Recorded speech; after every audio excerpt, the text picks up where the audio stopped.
not guilty by reason of insanity, placing her mental state at the heart of the trial. The prosecution is pressing for aggravated murder, the defense pleading insanity. As a toddler's life and a mother's scream echo through the courtroom, the jury must untangle horror from mental illness to decide justice. And tonight, we have the latest from the courtroom. I'm Vinnie Politan. Thank you so much for joining us tonight here on Closing Arguments. Great to have you aboard. She did it. There is no question about who killed little Julian. It was Bionca Ellis. She absolutely did it. The evidence is beyond compelling. Between eyewitnesses, the video, the weapon, everything, all the pieces fit incredibly. But if you look inside the courtroom and you look at Bionca Ellis, she's now medicated and seems to be a different person to a certain extent. She's not acting out. She's just kind of like sitting there. Remember, this is someone who was so unhinged and dangerous on that day. Walking around with a knife that she stole, stalking a 3-year-old child, taking that child's life, completely out of control. And then afterwards, so? You just killed that child, so? Completely detached from any sense of what she did and how awful and how evil it was. Now, her defense is insanity, that at the time, she didn't understand what she was doing. She was somebody else. She suffers from mental illness. She suffers from schizophrenia. And if the jury finds her not guilty by reason of insanity, you'll often hear, that doesn't mean she goes home. No, she'll be locked up. But she won't be going to prison or jail. She'll be going to a secured facility. But let me tell you how that works. An insane killer can be released. It's not about what you did. It's about who you are. And if, in fact, she's found not guilty by reason of insanity, every 3 to 6 months, 9 months, she'll come into a courtroom and have the case evaluated by a judge. The judge will listen to the treating physicians who work for the state. And inevitably, over the course of time, these witnesses for the state, these experts, will tell the judge how well the patient, not the defendant, not the killer, but how well the patient is doing and how well the patient is responding to treatment. Of course they're going to say that. They're the people treating her. Do you think the treating physicians and doctors are going to come in and say, you know, nothing, we can't do anything with this one? No, eventually they will talk about how well the patient is responding. And they will inevitably recommend to the judge that the killer/patient get more and more freedom, whether it's a weekend visit with people, whether it's, you know, a day trip, whether it's, oh, you don't need to be in a secured facility anymore. Oh, you don't need to be in a facility at all. You can be treated as an outpatient. The problem is, she's only not unhinged and dangerous when she's medicated. But if eventually she gets released, which can happen, who will be in charge of making sure she's medicated? She will be. And that was the problem initially. She decompensated, she became unhinged, and she took a life. That's why there's a lot at stake at this trial. A lot. And the decision made by this jury should not be taken lightly. Guilty, locked up forever. Not guilty by reason of insanity, we'll see. We'll see how the patient responds to treatment. So today, closing arguments. Let's take a look at the both sides kind of making their case for this jury, really about the mental state of this defendant.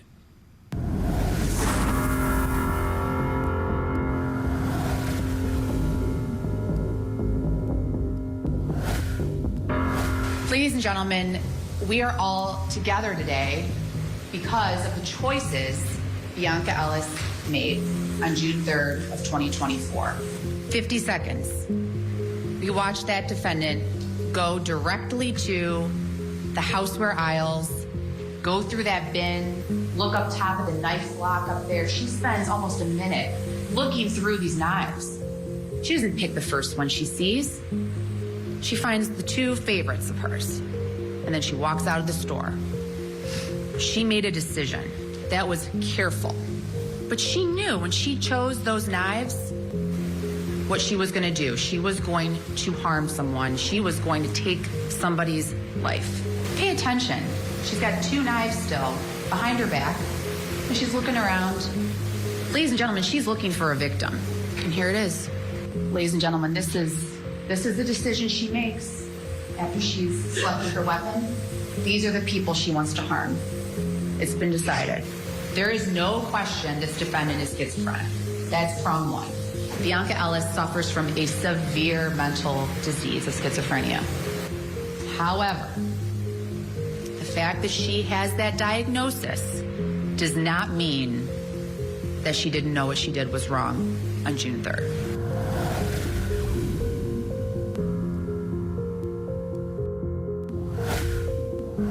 The state's strategy in this case has really been to normalize Bionca. They make the acknowledgement, and they have to concede because they can't get around it, that she's mentally ill. But they want to normalize her behavior on that day. There was nothing normal about Bionca Ellis on June 3rd. There's nothing normal about her behavior. I want you to look at Bionca Ellis. 1 week from the day of the incident. She's at her arraignment. She's smiling at her arraignment, even though it's been put forth to her that she could possibly receive the death penalty. Who smiles? Who does that 1 week after this incident? I take 2 steps back and I ask you, I really want you to think about this. Does it make sense for Bionca to be angry about money that she didn't receive from a police department, to seek a 3-year-old child out and stab a 3-year-old child because she was feeling that anger and that rage? Commonsensically, does that make sense?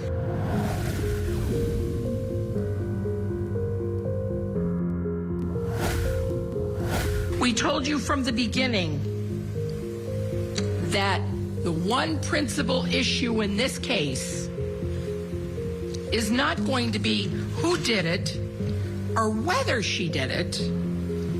It's the issue of legal insanity. If the state proves all the elements beyond a reasonable doubt, she's saying, hold on, folks. I was legally insane, therefore should not be held responsible. There are folks that walk around us each and every day with mental illness, and they don't kill people.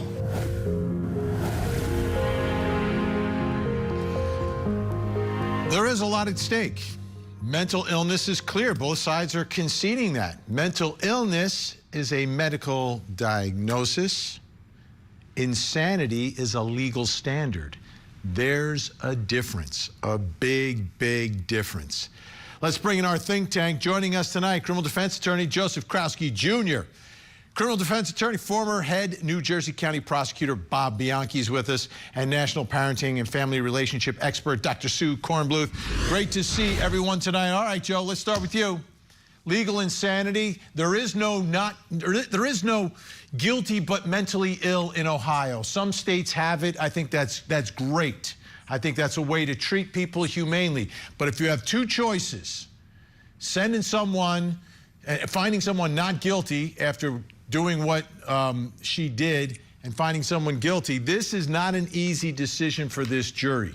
Not an easy one at all. What's the right call? Well, it shouldn't be an easy decision. Unfortunately, I think it's going to be an easy decision for this jury. Our mental health system is broken in this country. It's broken in our court system. Statistically, these defenses work less than 1% of the time, and typically only if you have a sympathetic defendant and an unsympathetic victim. Here, you know, God rest his soul, little Julian, you do the juxtaposition between him and the defendant, Ellis. I think there's just too much of a visceral reaction from the testimony that this jury has heard. So I think that she is really up against it. And any defense that works less than 1% of the time is broken. And we really have to have a real conversation about that in this country, because we have a robust history of supposedly wanting to punish people for actions that they voluntarily undertake. That's not the case in this case in Ohio. Go ahead, Bob. I know you want to say something. Yeah, no, I agree with everything that he just said. The case is. Can I disagree, Bob? Bob, can I just throw something out there, Bob? I think it's misleading, though.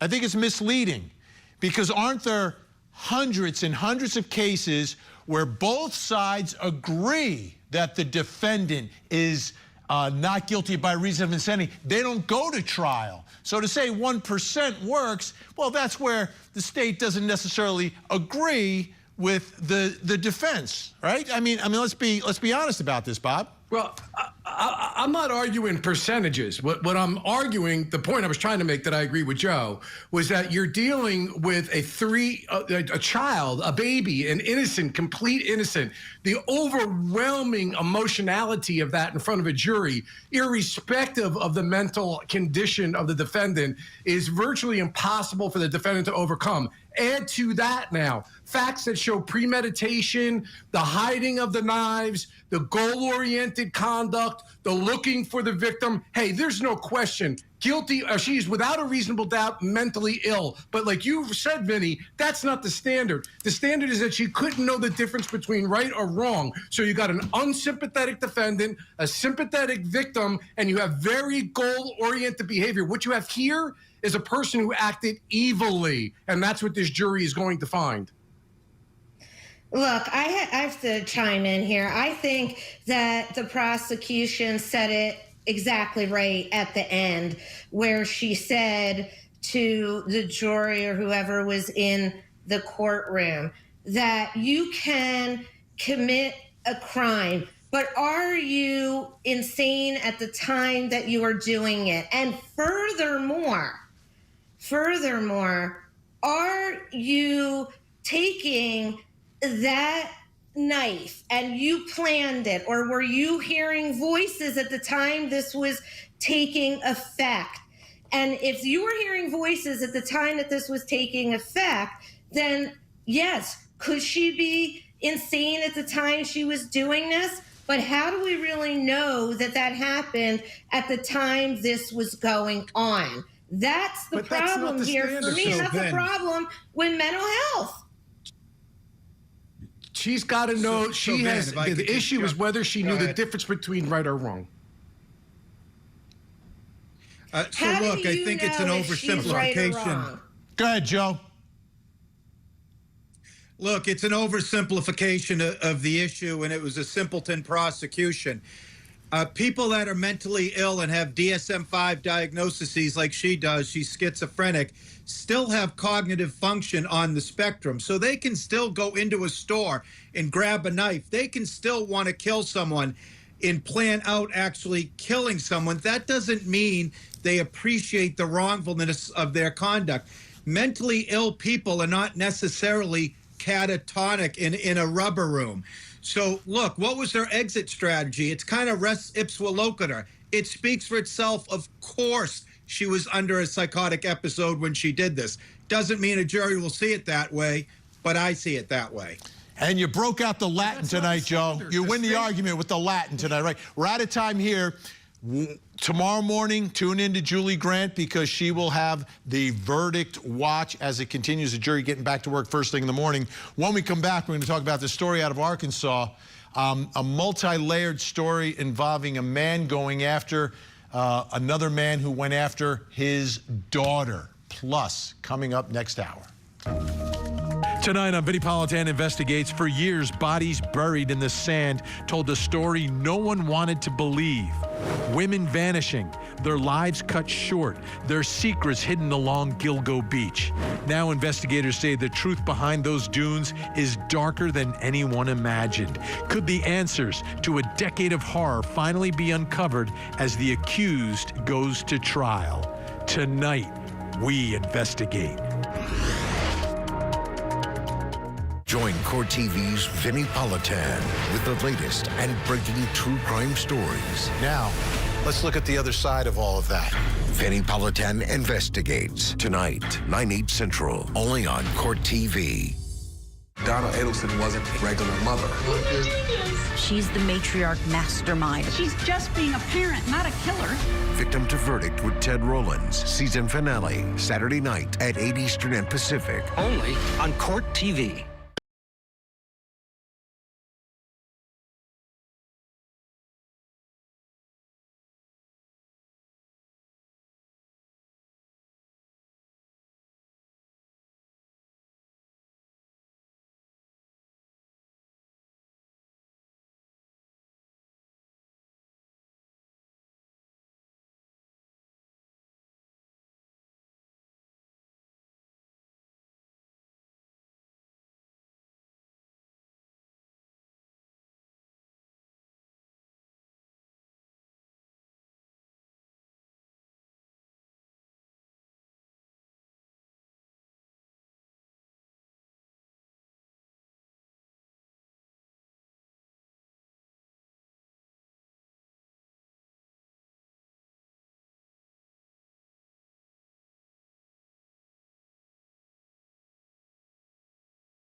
Hello, Lone Oak.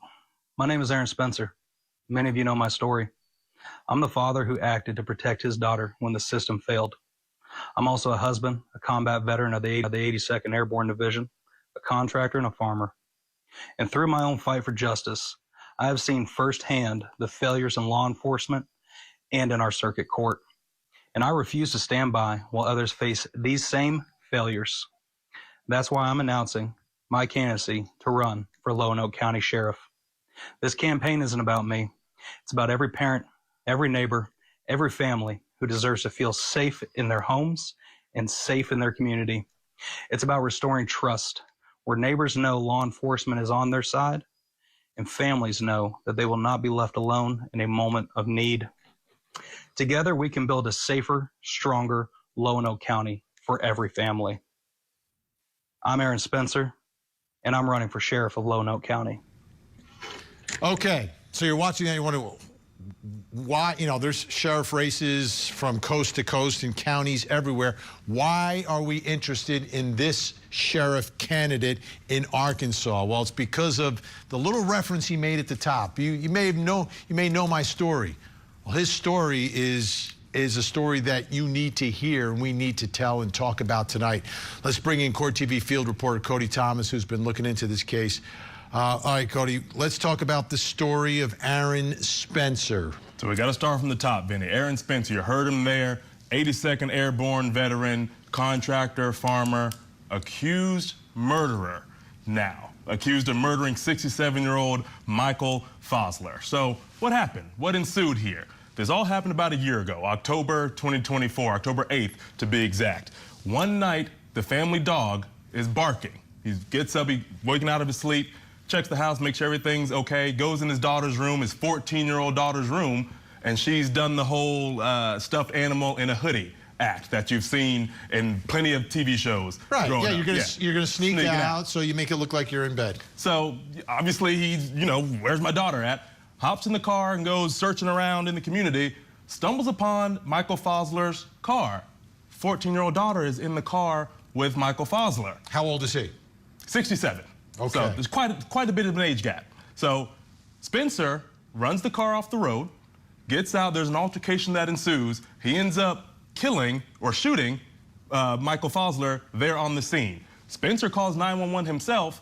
Ultimately, he gets arrested and charged with his murder. Now, the kicker here, 67-year-old Michael Fosler was out on bond, but he was previously charged with 43 felonies related to Spencer's underage daughter. We're talking child porn. Wait, the same girl who's in the car there, he had 43 pending charges involving her as the victim. Underage victim. Wow. Child porn, sexual assault, internet stalking, all of that. So he'd been, previously locked up for it, got out on bond awaiting trial for it, but he gets out on bond, comes back to get her again. So the current sheriff at the time, Sheriff John Staley in Lone Oak County, put out this announcement, this press release video announcement here once it happened in reaction to the shooting. Let's take a listen. I'm your Lone Oak County Sheriff John Staley. In the early hours of Tuesday, October 8th, Lone Oak County deputies responded to a report of a missing juvenile. While en route, got a call of a shooting. After consultation with the prosecuting attorney, an arrest was made with a preliminary charge of first-degree murder.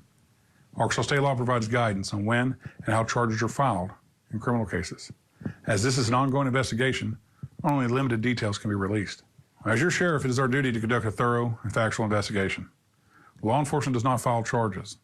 We gather evidence and submit a case to the prosecutor, who will then decide whether or not to file charges. Currently, official charges have not been filed. I have not, nor will I, advocate for any specific charge. This is a tragic situation, and my thoughts and prayers are with all those involved. We will continue our investigation and submit the findings to the prosecutor for review.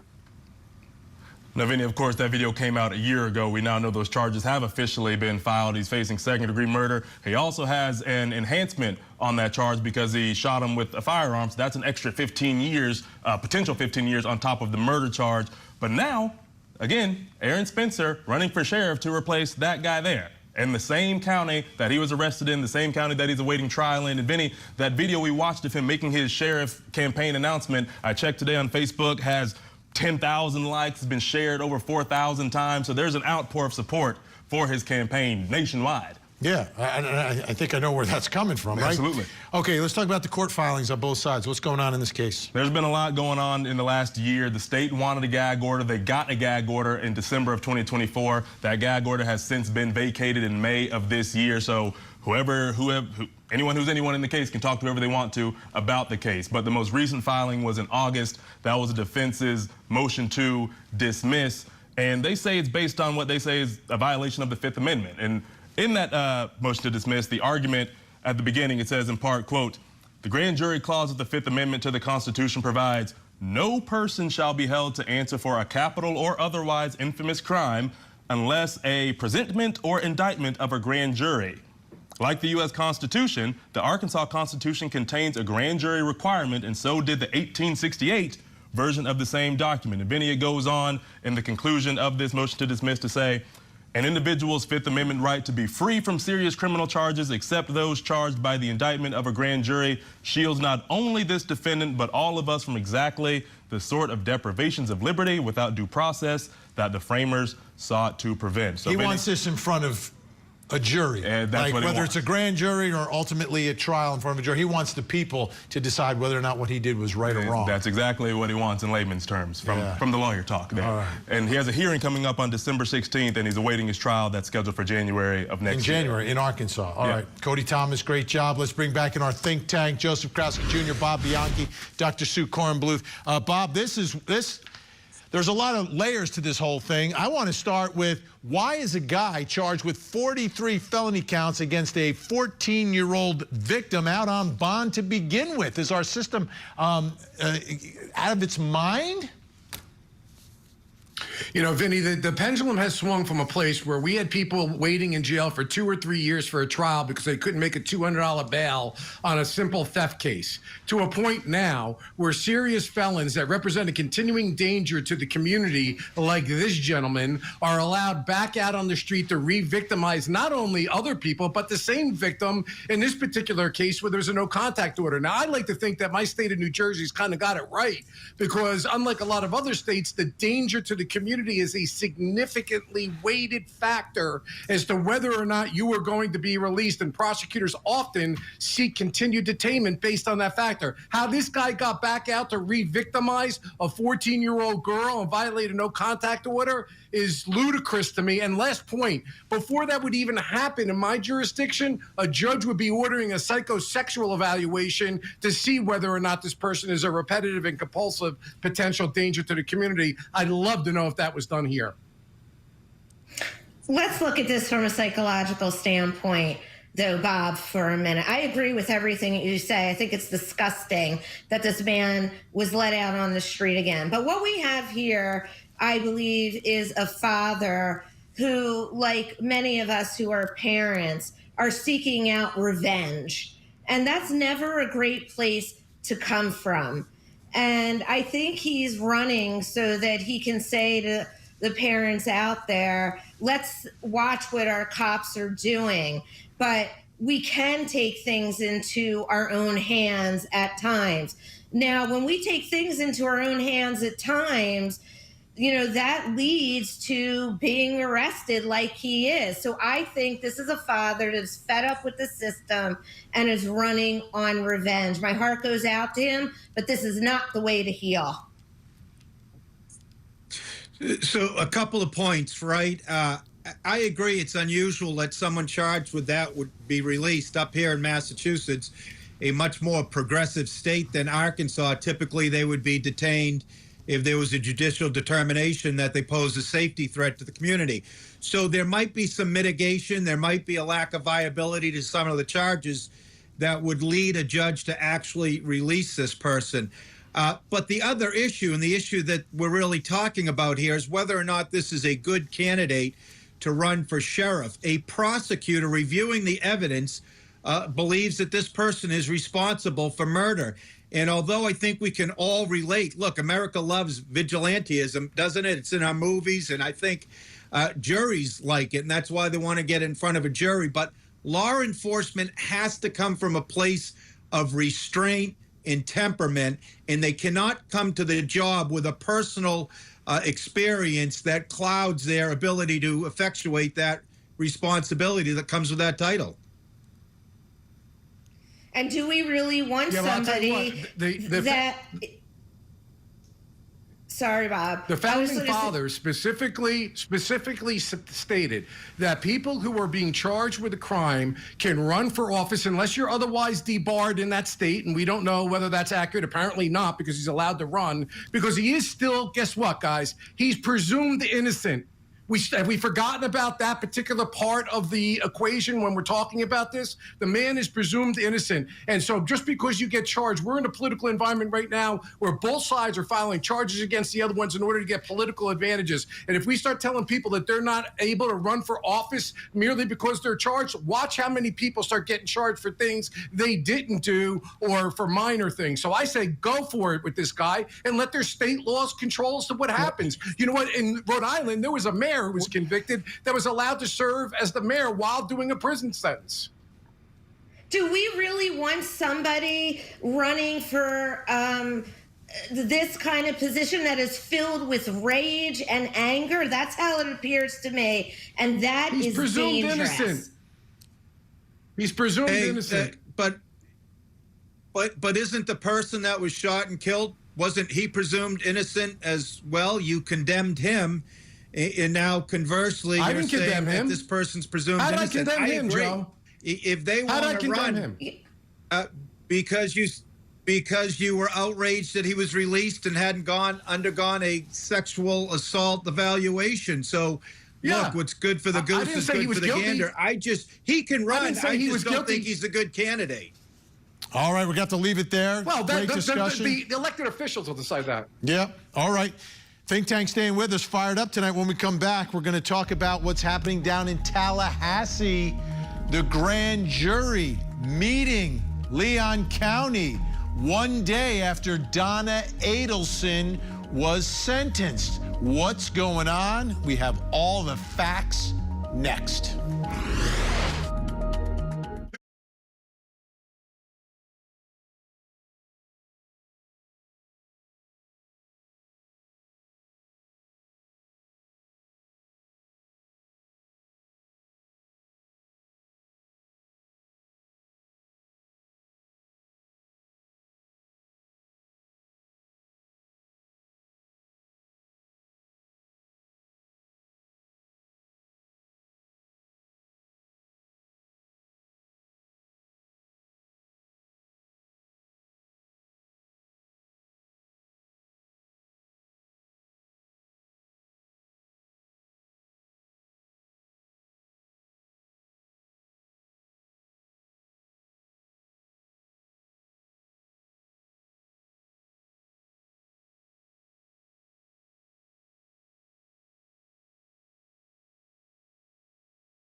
therefore affirm the testimony you're about to give will be true.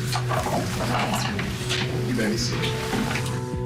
Wendy Adelson has never been charged in her ex-husband Dan Markel's murder, but she's testified in 3 trials that ended with the convictions of her brother Charlie, his ex-girlfriend, and her ex-boyfriend. In exchange, Wendy received a specific form of immunity. And are you here today pursuant to a subpoena? Yes, ma'am. All right, and that subpoena confers use and derivative use immunity to you, so nothing you say could be used against you in the future. That is correct. Okay. That doesn't mean you have full immunity from prosecution, but nothing you say here and nothing derived from it could be used in that prosecution. Is that your understanding? That is my understanding. While those courtroom statements can't be used against her to develop new evidence, prosecutors do have her police interview, the only one other time Wendy spoke to authorities about her ex-husband's death. What happened? Well, before we get into everything, I have to establish where you were and who you were with and so forth. Okay? Wendy was questioned by police hours after the father of her 2 sons was found shot and critically injured at his home. When asked about their divorce in 2013, she called the relationship contentious. Danny didn't treat me very well, and I'm so scared that maybe someone did this. Not because they hate Danny, but because they thought this was good somehow. Would you ever ask someone to do something like this? Not in a million years. Okay.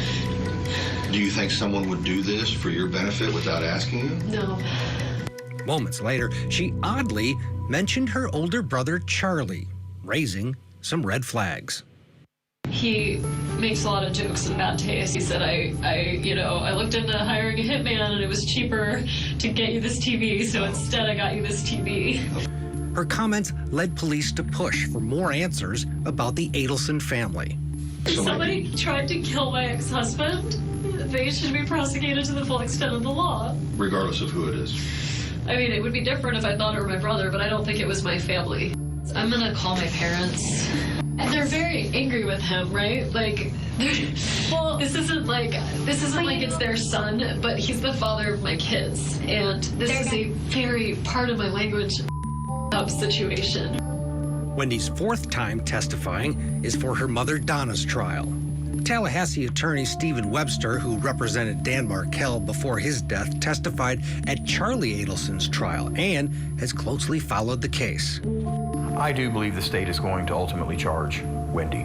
I don't see any new evidence that has been developed based upon Wendy's testimonies, compelled testimony. So I'm really not concerned at all about any derivative use challenges should she ultimately be prosecuted.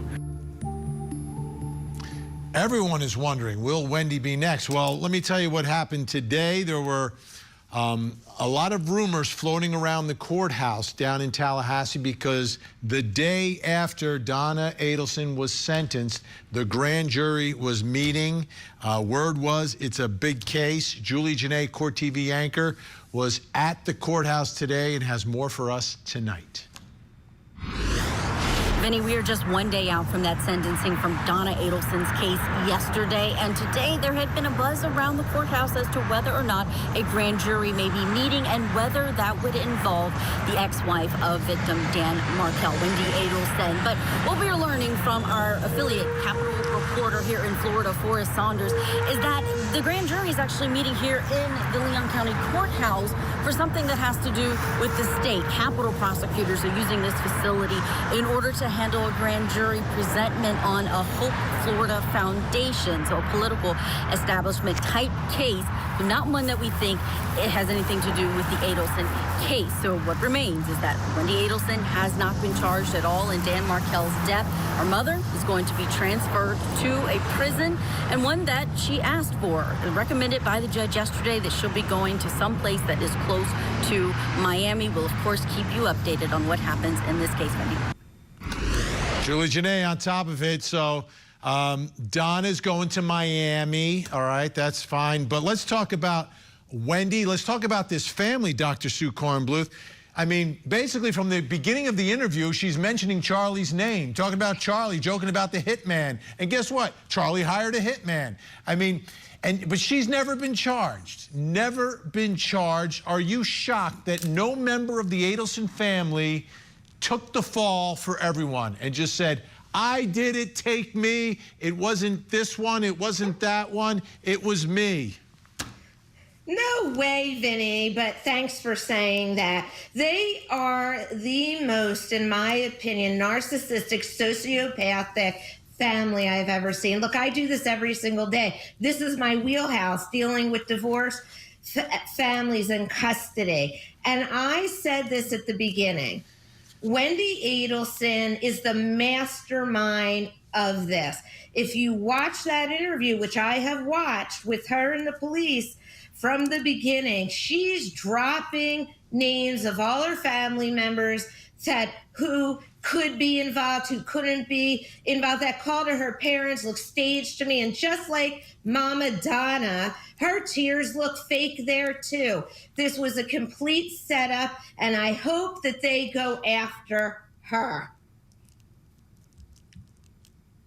Well, I'll tell you what, Vinny. So look, let me give you an insight into prosecutorial perspective.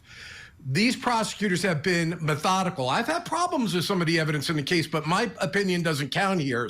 Theirs does. They've gone step by step by step. And my feeling is, having been a homicide prosecutor for a long time, that these prosecutors believe that Wendy was involved in it. The issue, whether they can prove it beyond a reasonable doubt, may be a little bit of a stumbling block, but that grand jury is not convening for no reason. You either usually go to the grand jury to let a case die or to indict a case. And in my opinion, humbly, these prosecutors, if they have any belief that Wendy is involved, are going to say what I said when I ran a prosecutor's office. You know what? The case may be tough, but we believe that she did it, and I'd rather try the case and lose it than not charge her at all. So here's what I think. A strategic decision was made from the beginning. The strongest case went first. Charlie, you had the connection to the actual people that were hired for the hit. Garcia and Rivera and Magabuna that had worked in his office. And then the next tear down, of course, would be Donna. I thought the case and the evidence presented against Donna was thin, other than the suspicious content of the cryptic texts. Now, you go down to Wendy, and I think the evidence is even less. Certainly she has motive, but motive isn't necessarily evidence of guilt. She obviously knew the schedule of her husband, and there's some other suspicious information and evidence, but I disagree a little bit. I think they've been cautious because they want to make sure they have enough, because I think they're going to be in it to win it, because they know this is a well-financed and resourced defendant. That prosecutor, in my opinion, is gearing up for Wendy. And she has done a phenomenal job so far of going after every Adelson. And I think she's going to do it again here.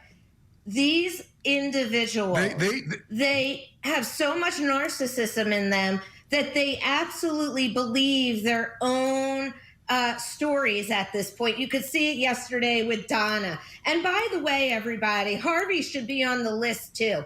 What he said yesterday was disgraceful. These prosecutors are tough. These prosecutors are unafraid. And right to my left is the Man in the Arena poem. They're not going to have a problem getting in that arena. And if it means they lose, they lose. They're not going to give her a pass, in my opinion. Should they ethically go forward, though? You know, my concern with conspiracy is it's really a catch-all, and knowledge alone is insufficient to bring charges.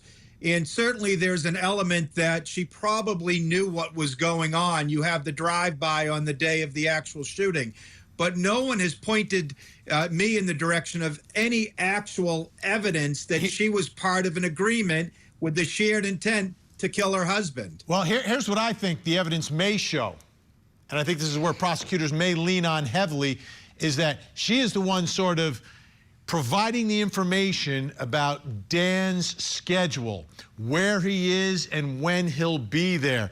And I think that may be the hook that gets them into all of this, because you need that information. You know, if a hitman's coming up, he's not coming up blind. He's got to know something. He's got to know the license plate. He's got to know the car. And he's got to know the schedule as well. And I think that may be enough. Joe, if that pans out, would that be enough? Oh, it would be enough to charge her, but I know that she certainly was aware and cognizant of his schedule, but I haven't heard any direct evidence where she laid out as part of an agreement what his schedule is. There is information right from Lacasse that she knew he was going away, so it would have to be done that week. So probably enough to charge. Well, we don't need direct evidence. Connection between the two. Great job by everyone tonight, Joe Krowski Jr., Bob Bianchi, Dr. Sue Kornbluth. Great to have you on the program. We'll see you again really soon. When we come back, I need to reveal something else you need to know tonight, plus coming up next hour. Tonight on Vinnie Politan investigates a quiet stretch of Long Island's coastline, home to sun, sand, and a trail of death. Families of the victims still search for justice as shocking new evidence emerges in the Gilgo Beach murders. Will the upcoming trial of the suspect finally reveal the monster who hunted in plain sight? Tonight, we investigate. Join Court TV's Vinnie Politan with the latest and breaking true crime stories. Now, let's look at the other side of all of that. Vinnie Politan Investigates. Tonight, 9/8 Central, only on Court TV. Spelling bees aren't about winning. They're about the journey and how we grow. The Believe Fund provides free enrollment for low-income schools. You can help give kids a chance to participate. If you believe in the power of words, DONATE today.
Time to reveal something else you need to know tonight. Let's take a look at the big board. What do we have? Caught on camera. This was a possible abduction caught on Ring camera in Wichita Sunday around 2 in the morning. Police had no idea who the victim or the perpetrator was. Let's take a look at the video.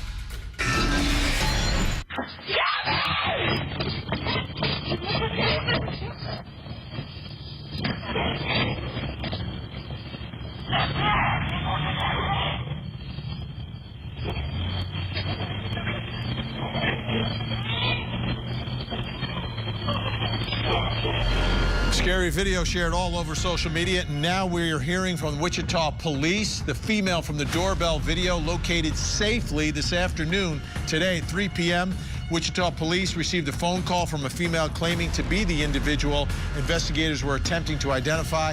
Investigators immediately responded to her location, made contact, and transported her to City Hall for a further victim interview. Investigators are conducting interviews. Currently, we've identified the female's 35-year-old who lives in the area where the video was captured. At this stage in the investigation, we believe this incident is a case of domestic violence where the female was victimized by her boyfriend. She does not have any significant injuries. That's good news. All right, take a look at your screens. We need some help tonight, folks. There's a missing child. This is Brianna Whitfield, just 17 years old, missing out of Lakeland, Georgia, since October 9th. If you see Brianna, pick up the phone, make a call, make a difference. 911, 1-800-THE-LOST, or you can call the Lanier County Sheriff's Office in Georgia. That phone number's on your screen right now. Let's see if we can get Brianna to a safe place tonight. Don't go anywhere. We have another hour of live true crime. Vinnie Politan Investigates is next. In the meantime, please don't forget to hug the kids.